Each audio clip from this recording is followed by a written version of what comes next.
আসসালামু আলাইকুম সবাইকে। কেমন আছেন সবাই? আশা করি সবাই ভালো আছেন, সুস্থ আছেন। আমরাও আলহামদুলিল্লাহ ভালো আছি। সবাইকে রমজান মোবারক জানিয়ে শুরু করছি আমার আজকের ব্লগ। তো আজকে ভিডিওটা একটু বড় হয়ে গেছে, তাই সবার কাছে অনুরোধ রইল সবাই প্লিজ ফুল ওয়াচ করে দিবেন। আমি কিন্তু যত বড় ভিডিও হয়ে থাকুক না কেন, আমি কিন্তু ফুল ওয়াচ করে থাকি। আর এদিকে গতকাল একটু ভয়েসের সমস্যা ছিল, বলতে যেহেতু গলা ব্যথা, ঠান্ডা, একটু জ্বর আছে, সেজন্য আর কি গতকাল একটা ভিডিও শেয়ার করেছিলাম। তো ওইটা যেহেতু আমার আর কি বিয়ের ব্লগ ছিল আর কি, রোজার আগে করা ছিল, তো রমজানের ব্লগের কারণে আর কি ওই ভিডিওটা শেয়ার করা হয় নাই। তো ভাবলাম গতকাল যেহেতু একটু শরীরটা খারাপ ছিল, তো ওই ভিডিওটাই আর কি আপলোড দিয়ে দিয়েছি, তাই ভয়েস দিতে পারি নাই। তো দেখতে দেখতে কিন্তু রহমতের 10 দিন তো চলেই গিয়েছে, এখন আবার বরকতের 10 দিনও কিন্তু চলে যাচ্ছে। আজকে 18 রোজা চলছে আর কি। তো ভিডিওটা কিন্তু আমার আর কি 17 রমজানের, মানে হচ্ছে গতকালের ব্লগ আর কি। তো আমি কিন্তু আগের দিনের ব্লগ আর কি পরের দিন আপনাদের সাথে শেয়ার করি। তো আমরা যারা লাইফস্টাইল ব্লগ করি, আমাদের কিন্তু প্রতিদিন একই কাজ থাকে। লাইফস্টাইল ব্লগ করে বলি না, যারা ব্লগ না করে, হাউসওয়াইফদের কাজ কিন্তু ঘর দুয়ার ঝাড়ু দেওয়া, ঘর গোছানো, থালা বাসন ধোয়া, রান্না বান্না, এই তো কাজ আমাদের। হয়তো একটু কাজের মধ্যে সবার আর কি ভিন্নতা থাকে, কিন্তু কাজ কিন্তু সেম কাজই থাকে, সবাই কিন্তু একই কাজ করে থাকি। তো আমি কিন্তু সকালের কাজ বেশি একটা আপনাদের সাথে শেয়ার করি না।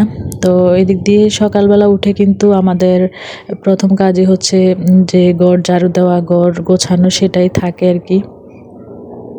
তো আমার কাছে না রমজান মাসটা অনেক আর কি ভালো লাগে, কারণ অন্য সময় দেখা গেছে যে সকালবেলা উঠলে একেবারে এমন একটা সময় কাটে, ব্যস্ততাই কাটে, দেখা যায় যে নাস্তা বানানো, বাচ্চাদেরকে স্কুলে পাঠানো, তারপর হাজব্যান্ডকে বিদায় দেওয়া, একটা প্যারার মধ্যে থাকতে হয়।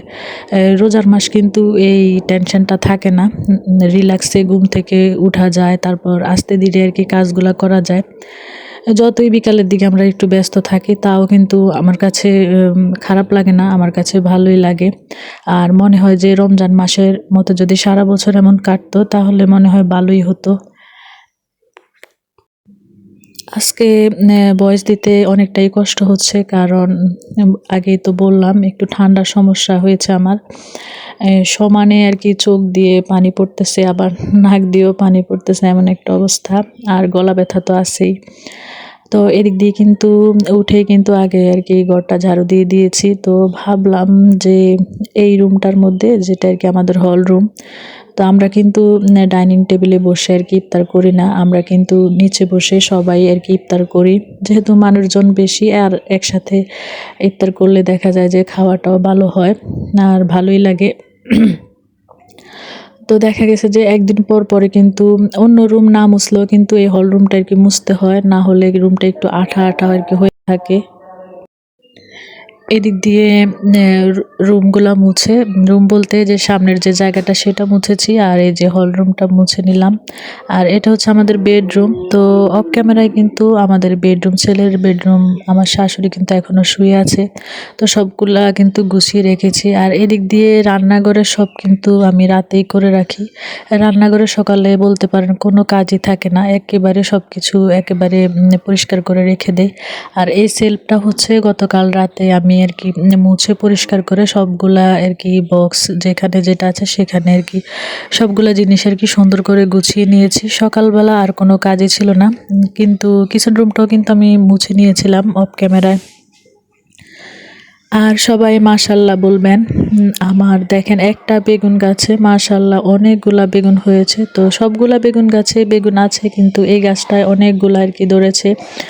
তো আমার ননস আসছিল আর কি, ননাস, তারপর বাগনি আসছিল। তো ভাবলাম যে গাছে যেহেতু সবজি আছে, তো ওনাদেরকে কি কয়েকটা দিয়ে দেই, যেহেতু ওনারা ঢাকায় থাকে। আর ঢাকার মানুষ দেখবেন যে গ্রামের শাক সবজি ফল ফুল যাই থাকুক না কেন অনেক পছন্দ করে। এদিক দিয়ে কয়েকটা বেগুন আর কি ছড়ে নিয়েছিলাম, আর কয়েকটা কাঁচা টমেটো, কাঁচা মরিচ এগুলাই আর কি দিয়েছি। তো লাস্ট মুহূর্তে কিন্তু কতটুকু করেছি মানে নিলাম আর কি, সেটা আর কি ভিডিও করতে ভুলে গিয়েছিলাম, মনে ছিল না। আর মেহমান থাকলে একটু তাড়াহুড়ার মধ্যে থাকা হয়। তো এইদিকে এগুলা সব কিছু আমি আর কি নিলাম। তো আমার নিজের জন্য কয়েকটা টমেটো আর কি রেখেছি। মাশাআল্লাহ টমেটো তো অনেক হয়েছে। আবার মেজো ননস্কে তো দিয়েছি, তারপর আবার বড় ননাস আসছিল, ওনাকেও বেশ অনেক পরিমাণে আর কি টমেটো, বেগুন এগুলো আর কি দিয়েছি। তো যেখান থেকে আমার ভিডিওটি দেখছেন, যদি আমার ভিডিওর কোনো কথা আপনাদের ভালো লেগে থাকে বা কোনো কাজ আপনাদের কাছে ভালো লেগে থাকে, সবার কাছে অনুরোধ রইল প্লিজ একটা লাইক দিয়ে দিবেন। আর আমার চ্যানেলে যদি আজকে কেউ নতুন হয়ে থাকেন, সাবস্ক্রাইব করে আমার পাশেই থেকে যেতে পারেন। ইদানিং কিন্তু সাবস্ক্রাইবার বাড়ছে, কিন্তু আবার পরে দেখতেছি যে আবার সাবস্ক্রাইবার আর কি উঠে যাচ্ছে। তো এটা কেন হচ্ছে আসলে জানি না। এই কাঁচা টমেটোর চাটনি কিন্তু খেতে অনেক মজা হয়, আপনারা খেয়ে দেখবেন। কাঁচা টমেটো যেরকম আর কি পাকা টমেটো দিয়ে আমরা আর কি শুকনা করে আর কি চাটনিটা করে থাকি, কাঁচা টমেটো দিয়েও কিন্তু ওইরকম করা যায়। একটু সামান্য চিনি দিলে খেতে আর কি একটু মজা হয়ে থাকে আর কি। তো এদিক দিয়ে যেহেতু শরীরটা ভালো না, তাই ভাবলাম যে আজকে ইফতারের আয়োজনটা করবো না, শুধু আর কি আলুর চপ আর বেগুনি আর কি ভাজবো, আর একটু নুডলস পাস্তা মিলিয়ে আর কি রান্না করবো। যেহেতু নুডলস একেবারে কম ছিল, 2 প্যাকেট ছিল আর কি, তো ভাবলাম যে সাথে কয়েকটা পাস্তা দিয়ে তারপর আর কি রান্না করবো।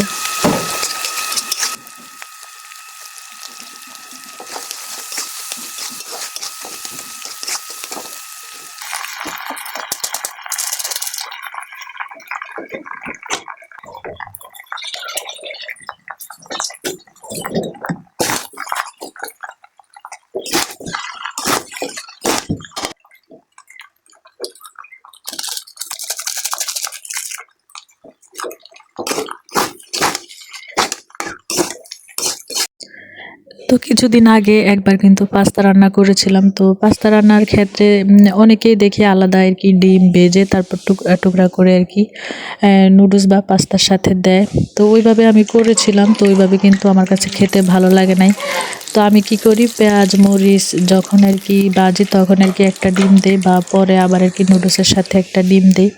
তো এভাবেই কিন্তু আমার কাছে আর কি খেতে ভালো লাগে। তো 2টা ডিম দিয়ে কিন্তু রান্না করেছি। আর এদিক দিয়ে দেখেন আমার আর কি বেগুনিগুলো আর কি মাশাআল্লাহ অনেক ফুলকো ফুলকো হয়েছে। আর আমার কিন্তু বেগুনি আলুর চপ কিন্তু সবসময় কিন্তু খুব সুন্দর হয়ে থাকে, একেবারে ফুলকো আর কি হয়ে থাকে।